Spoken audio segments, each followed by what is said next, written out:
सुवर्णरेखार बड़ बन्या जलका और बैतरणी में बन्या बैतरणी और जलका बेसिन रे प्रबल अति प्रबल वर्षा होईछि। सुवर्णरेखा बेसिन रे 93.99 मिलीमीटर, उपर महानदी में 35 मिलीमीटर वर्षा होईछि।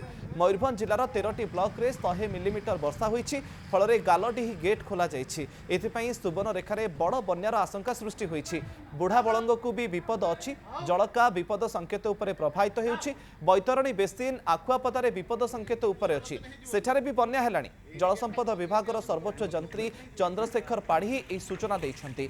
सेबडे महानदी अववाहिकार किंतु बन्या नाही। हीराकुद को 4,46,000 क्यूसेक पानी प्रति सेकेंड रे पशुछि एवं 3,36,000 क्यूसेक पानी प्रति सेकेंड रे निष्कासन हेउछि। अवपात जोगु छत्तीसगढ़ रे वर्षा हेबो आ जेउथिपई हीराकुद रे पानी बढ़िबो बोली सर्वोच्च जंत्री कहिसन्ति। किंतु वर्तमान आउ गेट खोला जिवो नाही। एबे 20टी गेट देई बन्या जल निष्कासन करा जाउछि। जदि स्थिति संगीन हुए हीराकुद जलभंडार रे जलस्तर अधिक बढ़े तेबे जाई गेट खोलिबा उपरे निष्पत्ति निया जाई पारे।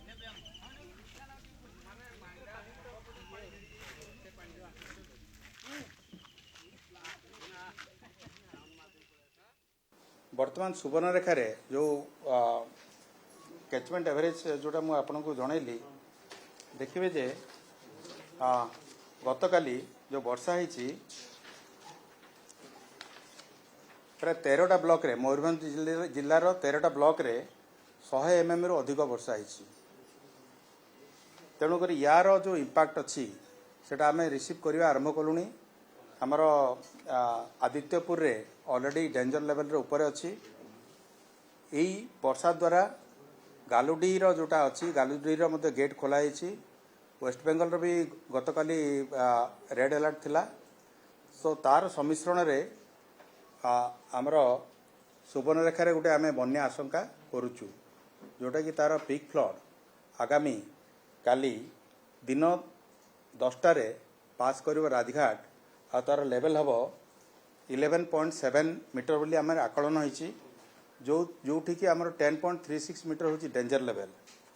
आम कलेक्टर को इनफॉर्म करूँ एवं जिला स्तर रे एवं समस्त आमर अधिकारी माने प्रस्तुत होती क्षेत्र परिदर्शन कर जो जहाँ दरकार आवश्यक मत कार्य करेंगे।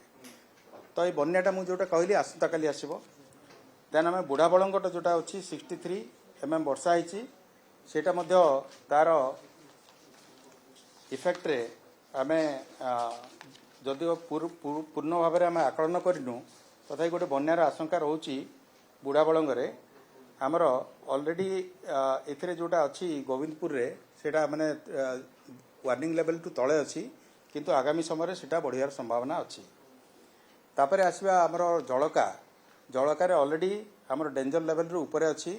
आम जिला प्रशासन संगे संपर्क रहीचु एवं जहाँ इवाकुएसन काम किंबा रिस्टोरेशन काम जदि कोटी दरकार पड़ला ताले सेटा गुडाक हम।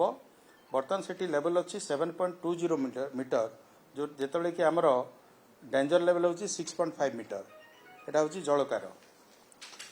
सेमती आम देखा बैतरणी बेसिन रे आम आखुआपदारे वर्तमान ऑलरेडी बैतरणी जलस्तर विपद संकेत ऊपर अच्छी एवं एटा वर्तमान तार स्तर अच्छी